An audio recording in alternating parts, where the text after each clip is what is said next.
Hi guys, I'm Erin and welcome back to my channel. Today I'm going to be doing part 1 of my February wrap-up. So last month I saw the channel Jessie May did this with her wrap-up where she split it into 2 videos separated by genre, and I really like that idea in the interest of keeping each video on the shorter, more digestible side. And so I'll be bringing you part 1 today, which is my romance and contemporary and a few other miscellaneous reads. And then later this week, I'll be doing part 2, which will be all my fantasy and sci-fi reads for the month. So to start off, I'm going to be giving you a couple stats about my reading this month, specifically in regards to the books in this video. And so I'll be talking about 10 books in this video. 5 of them are romance, 2 were contemporary, 2 were historical, and 1 was a mystery. And my average rating for these 10 books was a 3.7, which is a pretty average month for me. So I'm going to start off with my lowest rated books and go to my highest rating so I can end on a good note. So first up, I have 2 books that I rated 2.5 stars. The first is Evening Bags and Executions by Dorothy Howell. I will start off by saying, despite the low rating on this book, I am still glad I read it. It's a cozy mystery, which is a subgenre of mystery that I've only read, I believe, one other time a year or 2 ago. And so it's just a subgenre I've never really explored, and I've been getting more into mysteries and thrillers recently, so I am glad I tried out this genre. Despite the things I didn't like about this book, it did pique my interest in giving another cozy mystery or 2 a shot.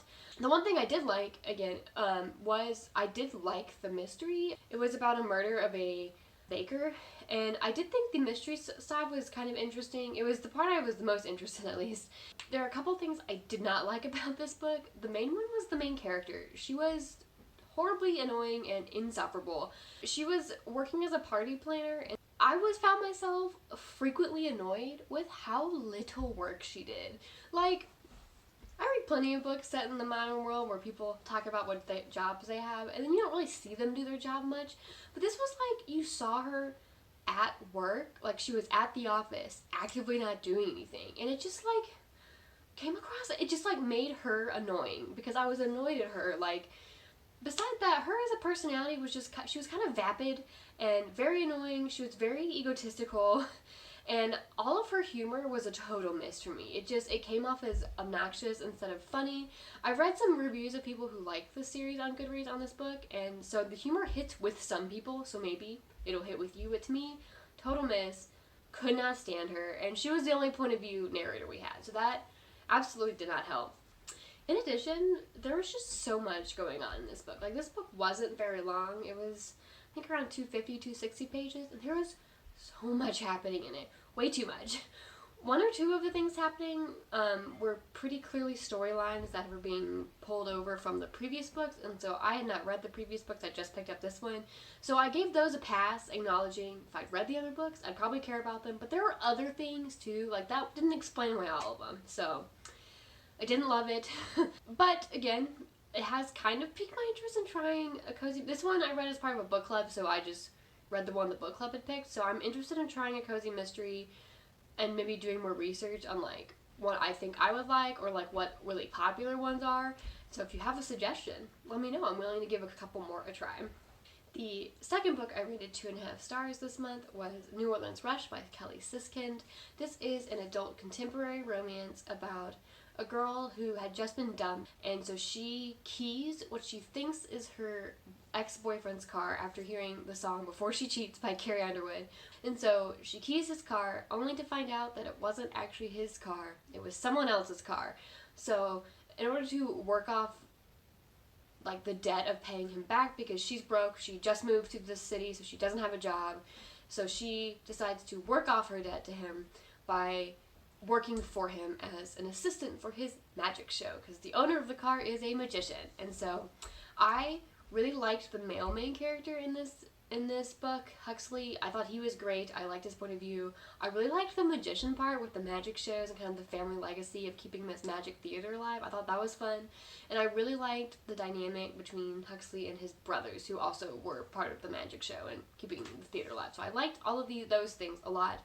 What I didn't like was I didn't love the female main character. I liked her fine when you interacted with her through Huxley's point of view, but when you're in her point of view, she went from kind of, she like like the author wanted her to be like that kind of quirky, unique girl character, but took it a little too far to just being kind of like roll my eyes, not like other girls a little bit. Through his point of view, it was like the perfect balance, but through her point of view, when you got more thoughts, that's when for me it pushed it into too quirky, and I kind of just roll my eyes at a lot of things she thought. Like at one point, she was like investigating the guy to see if he was actually secretly a Twilight vampire, and I was like, what is happening? There was also a secondary storyline with her about a loan shark that she was on the run from that just came off horribly comical. It did not work. The story did not need it. Whenever she mentioned Big Eddie, it was just like, oh yeah, that's a thing. And then when actually that storyline came to fruition, it came off so comical, and it was not resolved well at all. Like, it was like over and done with in like a scene, and it was like not what it built up to be at all. So I thought that storyline could have done without that completely. And then I also just I couldn't get behind the timeline of the relationship. They like have their initial first kiss pretty early in the book, which I don't love. I do prefer kind of that first getting together to be a second half of a romance book, just because I personally prefer a little bit slower. But then they got together and then decided to not be together for most of the book, and so most of the book it was just them kind of being like, oh yeah, he's attractive, oh yeah, she's attractive, and just like thinking that, and like there wasn't any actual like relationship development in this like pause part. I don't know, it was weird. It didn't really work for me. So yeah, overall 2.5 stars for me. Next up, I have 2 books that I rated 3 stars. The first is The Other Windsor Girl by Georgie Blaylock. This is a historical fiction book about Princess Margaret kind of in her earlier life, and it is told through the eyes of one of her ladies-in-waiting. And so this book kind of had 2 storylines in it, and it was perfectly split where one of those storylines was 4 stars, I enjoyed it, and the other was kind of a 2-star, and I really didn't like it. So we kind of averaged those together for a 3-star rating, and so the half of the book I did like was Princess Margaret's story. I am a big fan of the TV show The Crown, and so that's kind of why I picked this book up to start with. I mean, it was telling her story like I had seen in The Crown, and I enjoyed it in that TV show, and I again just enjoyed hearing it again in book form. I think she was an interesting character. It was fascinating to kind of hear we had a fictionalized version of some of her earlier life when she's like first living in that shadow when Queen Elizabeth first becomes queen, and kind of her dealing with her place in the royal family and kind of warring with. It talks a lot about her relationship with Peter Townsend, who she wanted to marry, but the queen and I guess the royal family wouldn't let her, and so she had that decision of leaving the royal family and going with him or staying. And so I just really liked seeing all of these again. So I did very much enjoy that one. However, I didn't like the framing device. I think of it being through the lady-in-waiting could have been good, but it was not executed well. And yeah, that was because she made the lady-in-waiting not likable. It started off well. We had Vera, who had these dreams of moving to New York and being a novelist. And so at the time, she was secretly writing these romance novels. However, when she became Margaret's lady-in-waiting, she just like completely abandoned those dreams. And like part of why she started becoming part of the inner circle and then again lady-in-waiting was to make connections to make it to New York. And then she just like gave up for no real reason. It was kind of annoying because that was what I liked about her story, was that journey, and then it just kind of stopped. In addition, she had a little bit of a romance storyline that was just horribly executed. Like, at no point in time did I ever think she had any feelings for this guy other than mild tolerance, and so it was just not a compelling addition to her storyline, and I just didn't overall find her personality to be totally likable, which was unfortunate because I really liked the Princess Margaret side of the story. So overall, kind of in the middle, just kind of a 3-star for me. The next book on my 3-star list is Love Your Life by Sophie Kinsella. This is an adult contemporary romance, and this one is also similar where the 2 halves of the book I had wildly different feelings about. So the premise of this book is we're following Ava as she goes to a writer's retreat because she's trying to write a novel. And at this retreat, you're supposed to like become anonymous, like everyone uses fake names, and you don't really talk about your real lives, and it's supposed to just be focusing on the writing. And so at this retreat, she meets another guy who was part of a different retreat that ended up getting canceled, so he joins the writing retreat. He's not really a writer, but he thought it'd be fun to try, and so they fall in love. And then when they're leaving the retreat, they discover they live in the same city, and so they decide to date when they get back to the real world. The first half of the book is kind of highlighting the difficulties of kind of leaving this kind of paradise honeymoon, no cares situation where they fell in love, and then going back to the real world where you actually start learning about each other, because since they had this anonymity, they didn't know anything about each other. And so in the real world, you start seeing kind of incompatibilities come out. And what made me really dislike this first half was I think Sophie Kinsella went too hard into the incompatibilities. Instead of it doing just some like humorous missteps, it was like she spent the first half of the book showing me how horribly incompatible they were that I stopped rooting for them entirely. Like, she just took it too far. She needed to rein it in a step so we could still see good times. Because I felt like everything we saw with them was just how badly they were matched. We never saw the good times spliced in between to show why they should still fight for this relationship.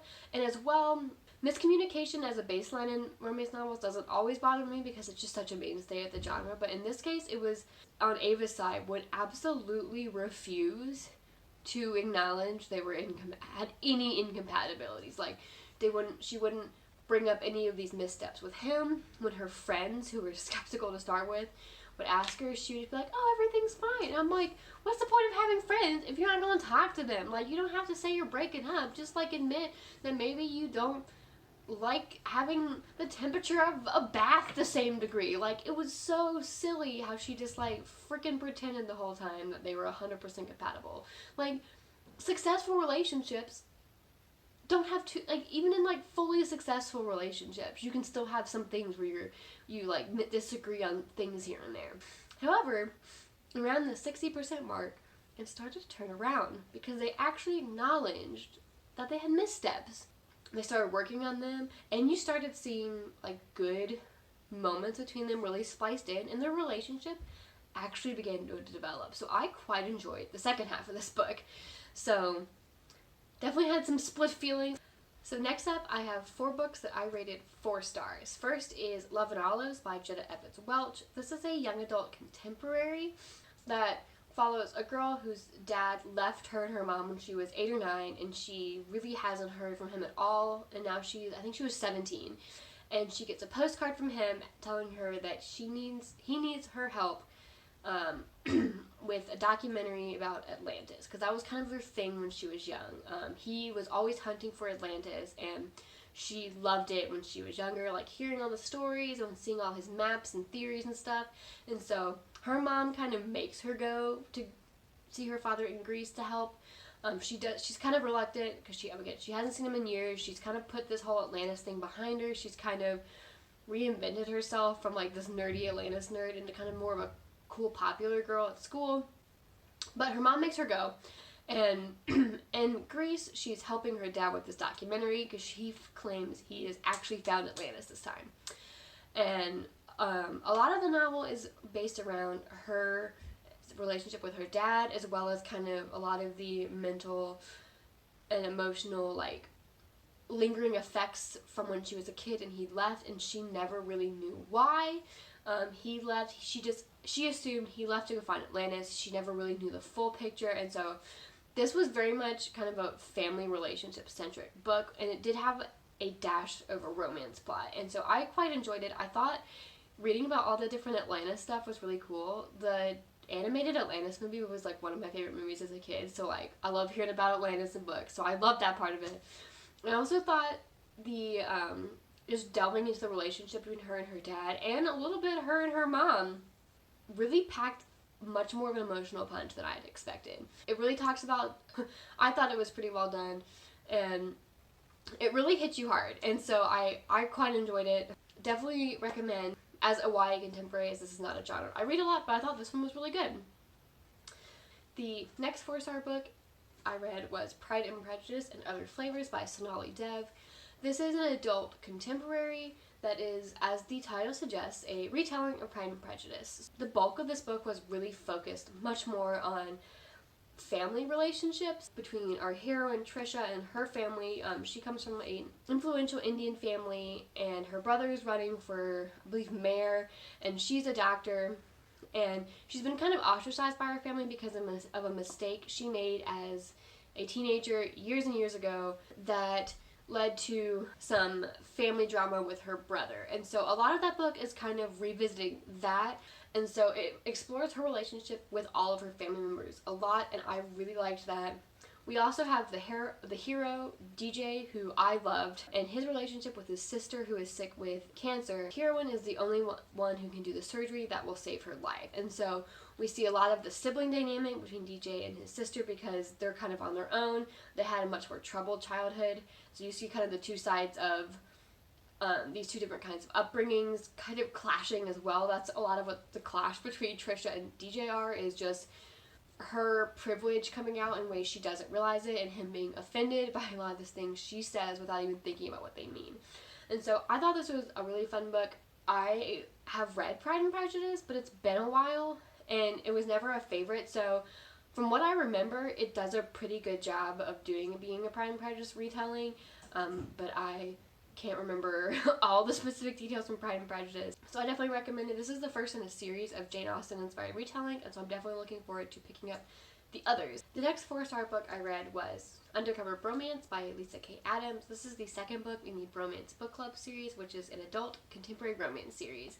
And so in this book, we have an enemies to lovers trope, following Liv, who is a chef at a high-end restaurant, and Brayden Mack, who is an influential nightclub owner, as they begrudgingly become allies to expose a celebrity chef as a sexual predator.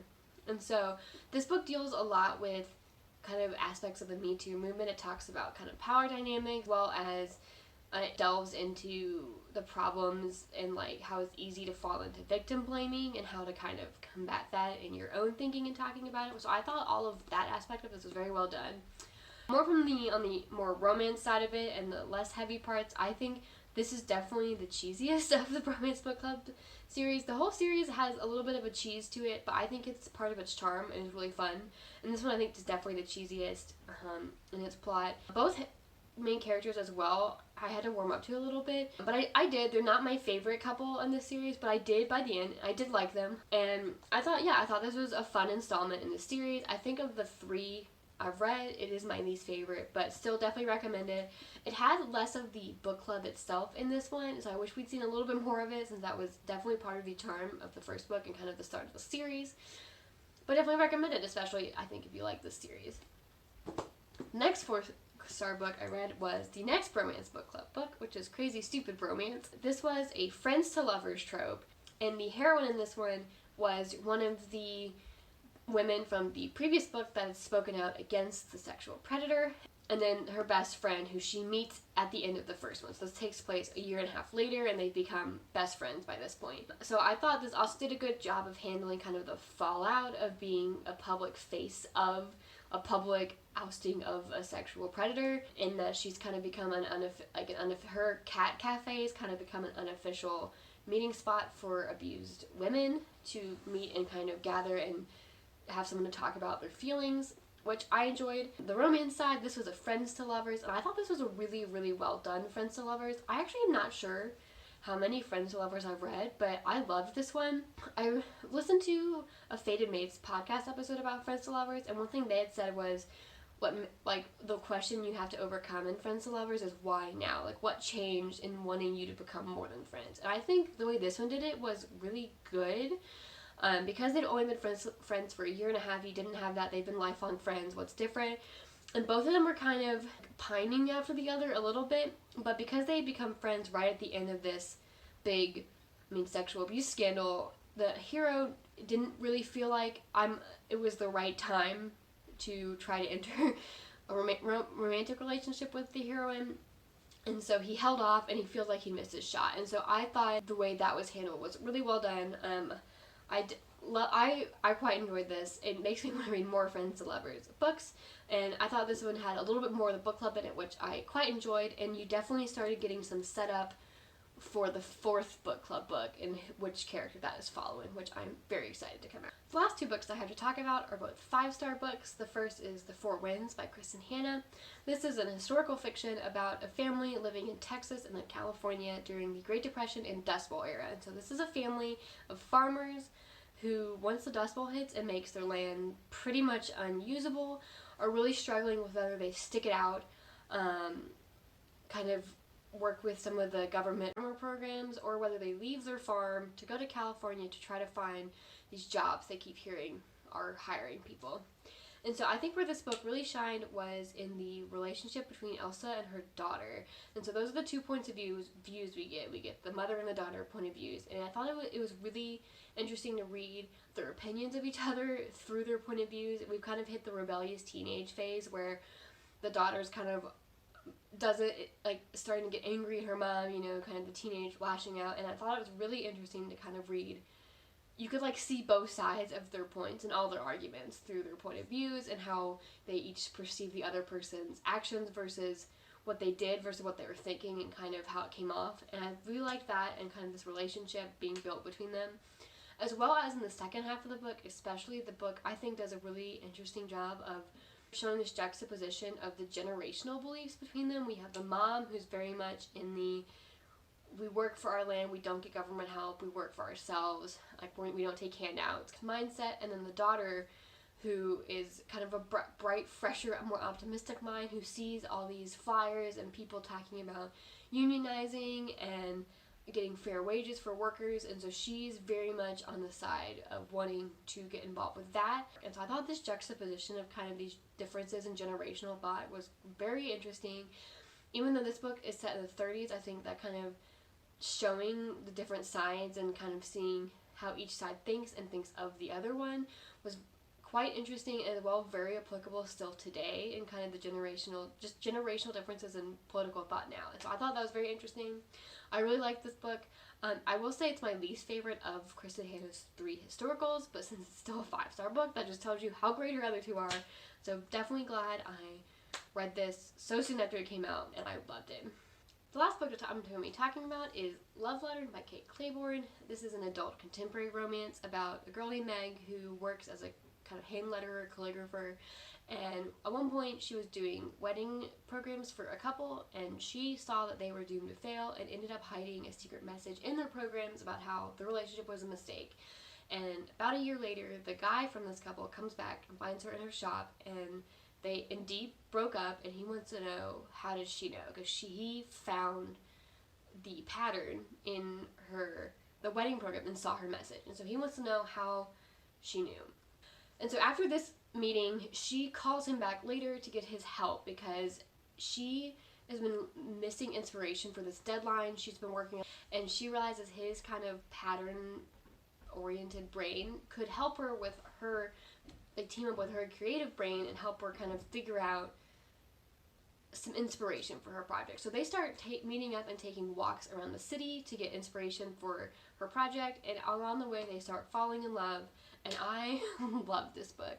I thought this couple was perfectly matched. You really got the balance of the kind of left brain and right brain people that mixed together so well. I thought there was kind of a side story of Meg kind of learning to fight, which I thought was great character development, and I really loved seeing her go through that because she's kind of losing her best friend and she's not sure why, and so kind of just learning to fight helps her actually confront the friend and find out why she's kind of icing her out, and that development of her and her friend was also great. And them talking about how to change their friendship to accommodate kind of their new lives, and friendships that last are ones that grow and change together and don't just stay the same.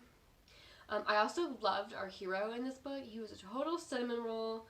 So good. One of my favorite heroes because I love the cinnamon roll hero all over. I really love this book. I thought the premise and kind of the framing of how the relationship develops over these New York City walks was really fun and different.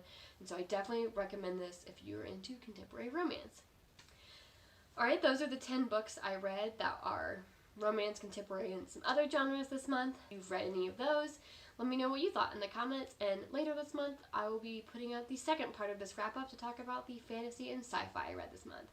I'll see you in my next video.